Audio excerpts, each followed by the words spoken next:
Hello friends, this is Richa Sharma. Welcome to my channel let's study with Richa.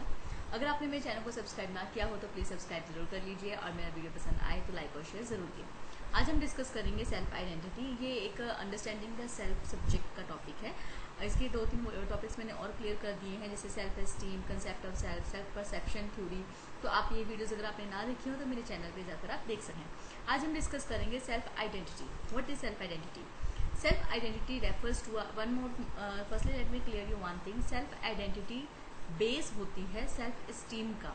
Self esteem होता है कि अपनी values को एस्टिमेट लगाना, और आइडेंटिटी होता है कि अपने आप को जानना। Self identity refers to a person self conception, self-referent cognitions or self-definition that people apply to themselves as a consequence of the structural role positions he or she occupies or a particular behavior he or she engages in regularly। कि एक person routine में हर रोज किस तरह से व्यवहार करता है। अगर उसके सामने अचानक कोई प्रॉब्लम आ जाती है या अचानक कोई ऐसा पर्सन आ जाता है जिसे वो बहुत पसंद करता है या वो बिल्कुल भी पसंद नहीं करता, तो उनके सामने किस तरह से पेश आना है या उनसे किस तरह से बिहेव करना है, मतलब हर रोज उसका क्या बिहेवियर रहेगा, वो अपने आप को पहचानना, उसको डिफाइन करना ही सेल्फ आइडेंटिटी है। जैसे मैंने बताया, सेल्फ आइडेंटिटी सेल्फ एस्टीम के लिए बेस का काम करता है। Self identity refers to how we define ourselves. Self identity forms the basis of our self esteem.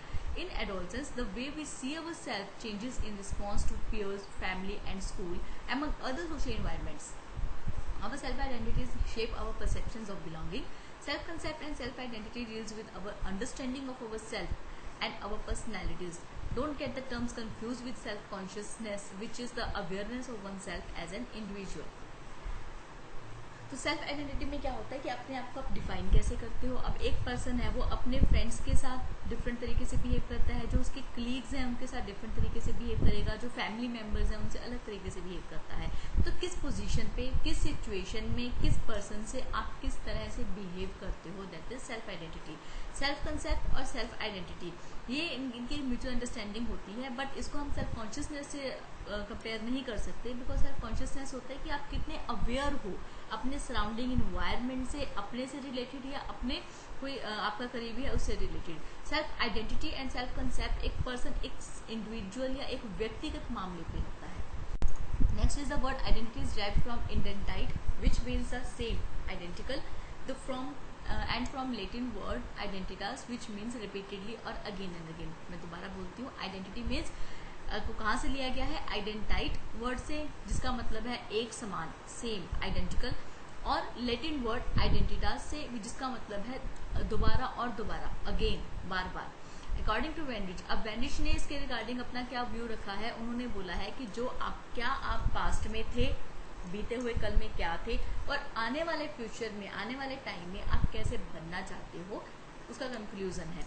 A person's identity is defined as a totality of one's self-constructure in which how one constitutes oneself as one was in the past and how one constructs oneself as one aspires to be in the future। कि वो अभी की अपनी position को देखना कि वो पहले क्या था और आगे वो क्या बनना चाहता है।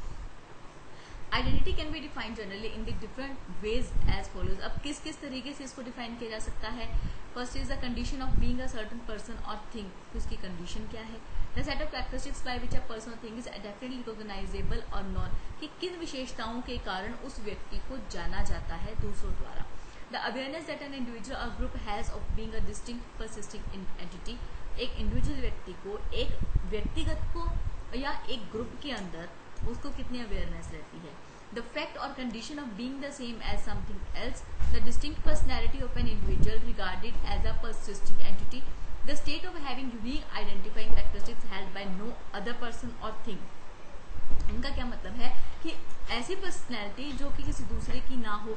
अब जैसे हम कह देते हैं कि कोई भी दो पर्सन है वो एक समान नहीं होती हैं, उनमें कुछ ना कुछ डिफरेंसेस होते हैं, तो इन डिफरेंसेस को ही हम सेल्फ आइडेंटिटी के नाम पे डिफाइन कर सकते हैं। Identity is an individual self definition that focuses on enduring characteristics of this self. मतलब सेल्फ आइडेंटिटी क्या होता है कि एक सबसे अलग विशेषताओं को ग्रहण करना, सबसे अलग दिखने की कोशिश करना। Factors affecting self identity. अब कौन कौन से फैक्टर्स हैं जो अफेक्ट करते हैं? First is language. सॉरी, ये एज लिखा गया, इसमें मिसकंसेप्शन है। लैंग्वेज क्या है? एक मेन फैक्टर है जो कि सेल्फ आइडेंटिटी को अफेक्ट करता है। लैंग्वेज एक सोसाइटी में लर्न की जाती है। अब एक परिवार है, वो सोसाइटी में रहता है, उस सोसाइटी में अलग अलग धर्मों के लोग भी रहते होंगे या अलग अलग लैंग्वेज या कल्चर के लोग होंगे। तो एक पर्सन जो घर में माहौल होता है उससे सीखता है, एक अपने घर से बाहर जो इन्वायरमेंट है उससे सीखता है। तो लैंग्वेज एक ऐसी चीज़ है जो वो सोसाइटी वाले लोगों से सीखता है। People who cannot speak exhibit trapped personality, since language is an essential medium through which the individual obtains his information and his attitudes. Therefore, it is a principal vehicle for the development of identity of a person. अब एक person सिर्फ एक language को use करके ही बता सकता है कि उसको कितनी नॉलेज है या क्या उसमें आता है या क्या वो कर सकता है। तो एक बेसिक प्रिंसिपल है जो कि सेल्फ आइडेंटिटी को अफेक्ट करता है। Second is experiential determinants. There are two types of experience. One, those that stem from continuous association with one's group. Second, those that arise suddenly and are not likely to occur. The type of people who meet the child daily has a major influence on his personality. Life of a person is just a collection of good and bad experiences. An experience and its consequences help in shaping the person's behavior. What does it mean? Experiential determinants की दो तरह के experience होते हैं। First is जो regular होते हैं, daily continuous process है। सेकंड जो कि कभी कभी हो सकता है या अचानक हो जाए।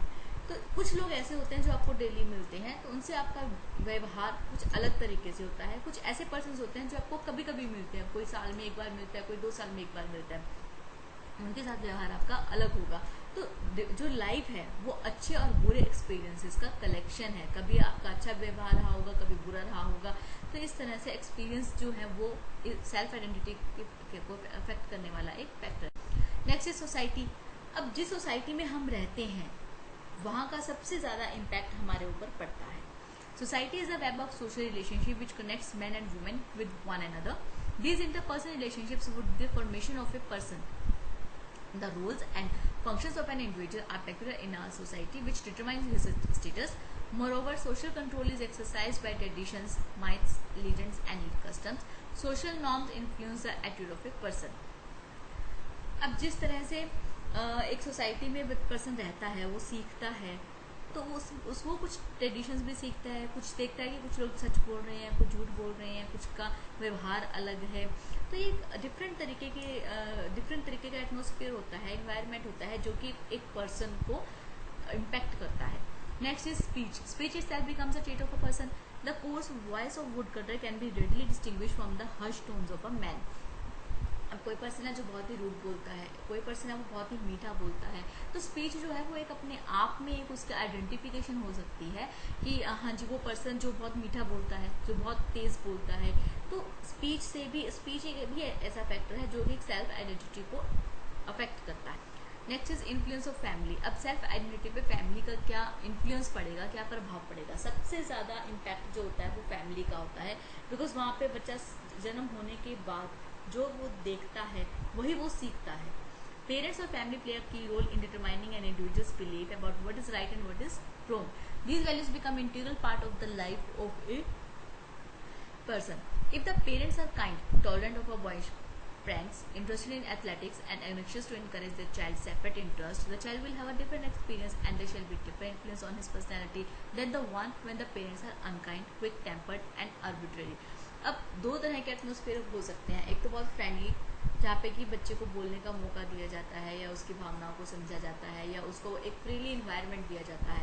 एक होता है बिल्कुल ही अनकाइंड, क्विक टेम्पर, कि एक बात करी और उनको गुस्सा आ जाए, बहुत ही जल्दी वो रिएक्ट कर देते हैं या उनको अपनी मर्जी बच्चों के ऊपर थोपते हैं। तो दोनों इन्वायरमेंट में जो बच्चे रहते हैं उनमें डिफरेंसेस को बहुत ही क्लियरली डिफाइन किया जा सकता है, उसको देखा जा सकता है। तो फैमिली का, पेरेंट्स का सबसे ज़्यादा इन्फ्लुएंस पड़ता है बच्चों पे। Next is group influences. अब हम एक सोसाइटी में रहते हैं, man is a social being. तो अब वो कोई भी पर्सन है, कोई भी इंसान है, वो अकेला नहीं रह सकता। जब वो एक सोसाइटी में रहता है या स्कूल में जाकर एक 4 लोगों के बीच में बैठता है, एक ग्रुप बनाता है, तो उसमें वो एक दूसरे से इंटरेक्ट करते हैं, वो एक दूसरे के बारे में बहुत सी चीज़ें जानना चाहते हैं या बताना चाहते हैं अपने बारे में। तो ये ग्रुप जो इन्फ्लुएंस करता है पर्सन की थॉट को, उनके देखने के नज़रिए को, क्या उनके सराउंडिंग हो रहा है। A certain degree of maturation is needed before the child can understand the adult norms. The basic personality structure that is formed during this period is difficult to change. Group interaction molds him as a person The self does not exist at birth but begin to arise as the child learns something of the world of sensation about him. The praise and blame he receives from others accounting large measure for his conduct. The development of self leads to the growth of conscience and ego. Next is religion. अब जब एक person एक family में रहता है, वो कुछ भी धर्म को मानते हो, वो पहले उसको सीखता है, फिर एक सोसाइटी, घर से बाहर निकल के सोसाइटी को देखता है, वहाँ पे डिफरेंट डिफरेंट कल्चर लोग होते हैं, उनके रिलीजियस को देखता है. तो रिलीजन का एक पर्सन पे बहुत ज़्यादा इम्पैक्ट पड़ता है. अब जैसे अब हम अपने घर में देखते हैं तो हमारे बीच में, हमारे घर में क्या कल्चर होता है कि सबसे पहले मदर उठते हैं, वो नहा के पूजा करके किचन में काम करते हैं, खाना बनाते हैं. तो ये एक ट्रेडिशन है जो चलता आ रहा है और उसको बच्चा देखता है और उसको इम्पैक्ट पड़ता है. Religion helps in shaping identity, improving the behavior, development of deep sense of unity, and development of spirituality among individuals. The Indian culture lays emphasis not on material and worldly things, but on things spiritual and religious. In every family, usually the mother gets up early in the morning, takes bath, and spends some time in meditation. When the children get up, they go and touch the feet of their parents and bow before the family gods and goddesses. The child from the very birth begins to acquire a religious and philosophical personality built on inner life. अब ये चीज़ें ऐसी होती हैं जो कि बच्चा सबसे पहले अपने घर में सीखता है. घर में कोई आया है, उनको नमस्ते बोलना या उनको प्रेस करना, तो ये ऐसी चीज़ें होती हैं जो कि एक बच्चे पर, एक इंसान पर सबसे ज़्यादा प्रभाव डालती हैं. नेक्स्ट, अब कंक्लूजन क्या निकला? Sometimes the sudden experience leaves an abiding influence upon the individual as a person. Thus, a small child may get frightened at the view of a bloody accident, and even after the accident, he may be obsessed of horror or fear. It may also be referred that a person is a matter of social situations. It has been shown by social researchers that a person may show honesty in one situation and not in other. कि एक person है जो उसे कोई उसके साथ accident होता है तो उसको एक डर बैठ जाता है कि कहीं ये चीज़ दोबारा ना हो जाए. मानो एक उसका गाड़ी में एक्सीडेंट हो गया तो दोबारा जब वो गाड़ी ड्राइव करने जाता है तो उसको डर लगता है कि कहीं दोबारा से ना हो जाए. अब एक पर्सन जो एक काम को बहुत होनेस्टी से कर रहा है, मान लो वो दूसरा काम उतनी होनेस्टी से ना कर पाए, तो ये डिपेंड करता है एनवायरनमेंट पे, एटमोसफियर पे, क्या उनका रिलेशन है दूसरों के साथ. ये चीज़ों से ही उसके सेल्फ आइडेंटिटी का पता चलता है कि वो किससे क्या बिहेव करता है, किस टाइम पे सही करता है, गलत करता है. डिसीजन मेकर्स होना बहुत ज़रूरी है. Heredity, physical environment, culture and particular experiences are thus the factors that explain person, its formation, development and maintenance.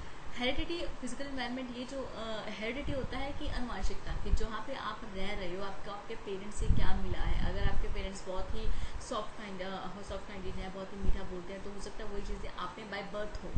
और कुछ होता है कि जैसे कि फिजिकल इन्वायरमेंट की आप देख कर सीखते हो. कोई बहुत गुस्सा हो रहा है तो आप भी गुस्सा करना लग जाते हो, चिड़चिड़ा सा बिहेव करने लग जाते हो. तो इन चीज़ों का एक पर्सन पर बहुत ही ज़्यादा इम्पैक्ट पड़ता है. ये जो फैक्टर्स थे जो कि एक पर्सन की आइडेंटिटी को इम्पैक्ट करते हैं. अगर आपको मेरा सेशन आया हो तो प्लीज़ लाइक और सब्सक्राइब जरूर कीजिएगा और शेयर ज़रूर कीजिएगा. Thank you so much.